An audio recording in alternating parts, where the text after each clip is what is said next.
안녕하세요. 청소년 여러분 반갑습니다. 웃음공주 변은경입니다. 아주 훌륭한 아들을 잘 키우고 있는 학부모이기도 합니다.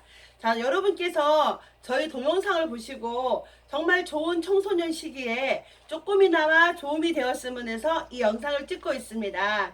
저는 지금 학교에 레크레이션 수업을 나가고 있는 강사이기도 합니다. 여러분 학교 생활에 가장 힘들고 괴로운 일이 있다면 어떤 걸까요? 네, 맞아요. 아침에 눈 뜨고 학교 와서 저녁에 갈 때까지 우리는 수많은 친구들과 교제를 하게 됩니다. 그런데 정말 좋은 친구를 사귀고 싶어요. 그러면 내가 먼저 좋은 친구가 되어야겠지요? 그래서 선생님이 오늘은 좋은 친구 사귀는 5가지 방법을 먼저 알려주고 싶어요. 첫 번째, 네, 거짓말을 안 해야 좋은 친구를 만날 수 있어요. 네, 일단 친구 간에 믿음을 서로 주는 게 굉장히 중요하겠죠. 두 번째로는 이기적이지 않아야 됩니다.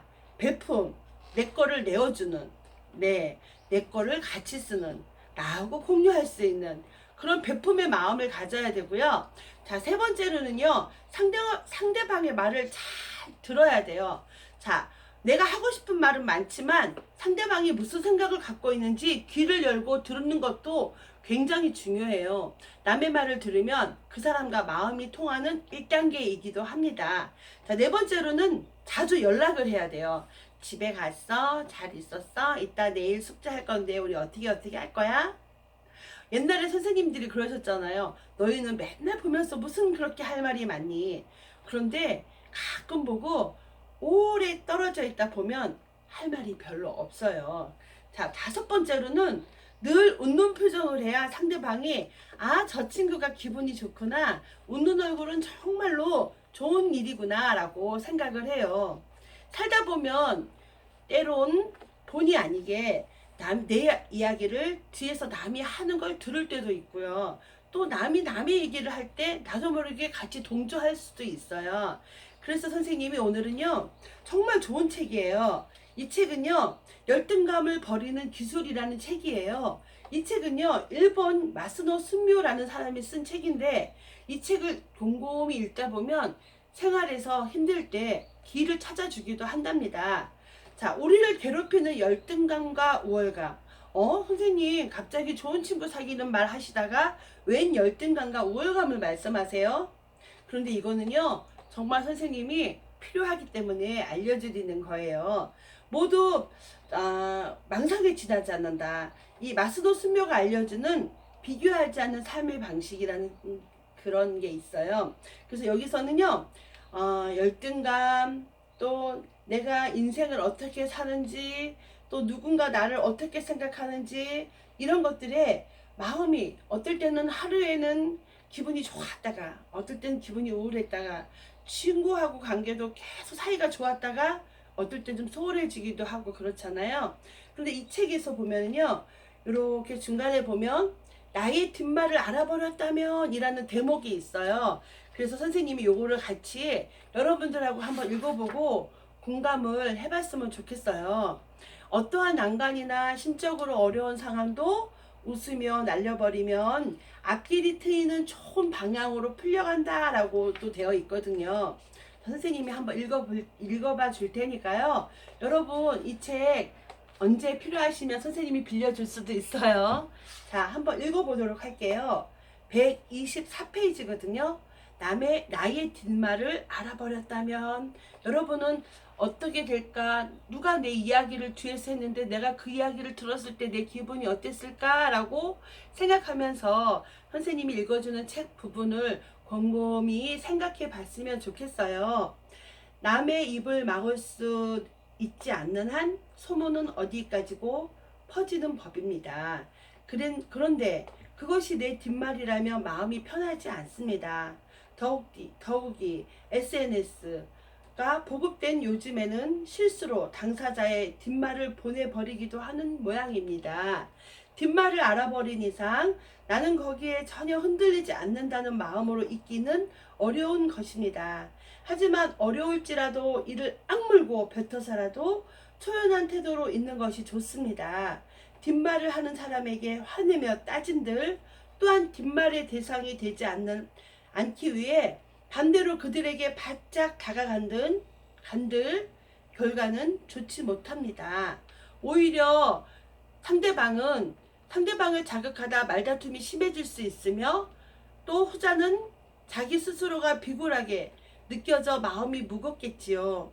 뒷말이란 뒤라는 글자로부터 알 수 있다시피 드러내놓고 말할 수준의 문제가 아닌 것입니다. 가령 공부 방식이나 업무 방식, 남의 일에 분명히 지장이 될 정도로 문제가 많은 사람이라면 마땅히 사정거리가 선생님이나 부모님께서 쟤하고 놀지마, 쟤랑 가까이 하지마, 이렇게 사전에 지시가 있을 것입니다. 혹은 옷차림이 아무리 봐도 직장과 맞지 않는다면 또 상대방의 외모나 이런 차림을 보고 주의를 줄 것입니다. 여기는 이렇게 옷은 입으면 별로 적절하지 않아. 여러분들은 교복을 입기 때문에 별로 이렇게 해당 사항은 없는 것 같지만은 이렇게 사람들은 옷차림과 생김새를 보고 뒷말을 하는 사람들도 있거든요. 그래서 이 뒷말이 쑥덕쑥덕 나오는 것입니다. 그래서 다시 말해 뒷말의 내용은 별 문제가 아닌데 이게 돌고 돌다 보면 굉장히 큰 말이 될 수도 있죠. 다시 말해 뒷말의 내용은 별 문제가 되지 않거나 어떻게 되든 상관없는 것이 대부분이라고 해도 좋을 것입니다. 그렇기 때문에 태연하게 있는 것이 제일입니다. 평소와 조금 다름없이 행동하면 됩니다. 면전에서는 말을 못하면서 뒤에서 이래저래 떠들다니 얼마나 그릇된 잘못된 일일까? 왜 저럴까? 이렇게 생각하며 당당한 자세를 지켜갑니다. 뒷말을 하는 사람들도 그다지 깊은 의미는 없이 다만 자신의 사소한 기분 전환일 것이므로 이야기할 가치가 없다는 느낌이 들면 뒷말은 자연히 없어집니다. 여기서 보면 일소청상천이라는 글씨가 있네요. 이는 어떤 뜻이냐면 어떠한 난관이나 심적으로 어려운 상황도 웃으며 날려버리면 앞길이 트이는 좋은 방향으로 풀려간다는 뜻이 선호법입니다. 뒷말에 관해서도 이런 마음을 가집시다. 뒷말에 출저인 사람에게서 얼굴을 마주쳤을 때 안녕, 오늘 날씨가 좋네, 참 따뜻해, 이렇게 밝게 웃으며 인사를 빠뜨리지 않게 하면 어떻게 될까요? 내가 이런 사람더러 이래저래 뒷말 했더니 부끄러워, 이렇게 참 좋은 사람인데 라고 상대방은 분명 그런 마음이 들 것입니다. 여러분은 그렇게 생각하지 않으십니까? 이런 거거든요. 결론을 말하면 남이 내 이야기를 뒤에서 했고 또 SNS에서 내 이야기가 뒤에서 말을 했건 그냥 초연하게 그래 너는 그렇게 해, 나는 지금 기분이 좋아, 그래 안녕, 이렇게 자연스럽게 넘어가다 보면 상대방이 뒷말을 한 상대방이 나를 봤을 때 미안하다 라는 마음이 생길 정도로 태연하게 또 시간이 지나면 자연히 그 말이 없어진다고 해요. 그래서 다시 한번 어떠한 난관이나 심적으로 어려운 상황도 웃으며 날려버리면 앞길이 트이는 좋은 방향으로 풀려간다라는 이런 책 내용이 여기에 있어요. 자, 여러분, 정말 우리가 갈림길이 있거든요. 이 길이 옳지 저 길이 옳을지 정말 어떻게 해야 할지 모를 때는 이렇게 책을 읽어보면 책 속에 정답이 나와 있을 때가 굉장히 많이 있거든요. 선생님이 항상 수업에 들어가면 여러분 책 읽으세요, 책을 많이 읽어야 돼요 하잖아요. 그래서 오늘은 선생님이 정말 특별한 책을 여러분께 같이 선생님과 읽어보도록 하고 싶어서 이렇게 책을 준비했어요. 자, 좋은 친구 사귀는 법 5가지. 빠밤. 자, 거짓말을 안 해야 된다. 두 번째, 이기적이지 않아야 된다. 상대방의 말을 잘 들어줘라. 자주 연락을 해야 된다. 늘 웃는 표정, 기분 좋은 표정을 지어야 된다라고 선생님이 오늘 마무리할게요. 자, 여러분, 자, 코로나 엄청 심해졌어요. 자, 사회적 거리 2단계에 올라왔는데 여러분은 정말 돌아다니지 말고 친구들 만나지 말고 집에서 어머님이 주시는 과일 먹으면서 맛있는 밥 먹으면서 또 여러분이 솔솔 씹으면서 김치볶음밥이라도 만들어서 부모님께 또 동생들, 언니, 오빠들하고 같이 즐거운 가족하고 화목한 시간, 이렇게 어려운 시간을 보내면 어머니, 아버님도 굉장히 힘이 나실 것 같아요. 선생님이 오늘은 어떤 책 읽어줬어요? 네, 열등감 버리는 기술이라는 책을 오늘 소개해 주었어요. 여러분 어떠셨어요? 선생님이 또 다른 면모를 봤어요? 선생님 원래 이렇게 차분하시다고요? 안 차분하거든요. 네.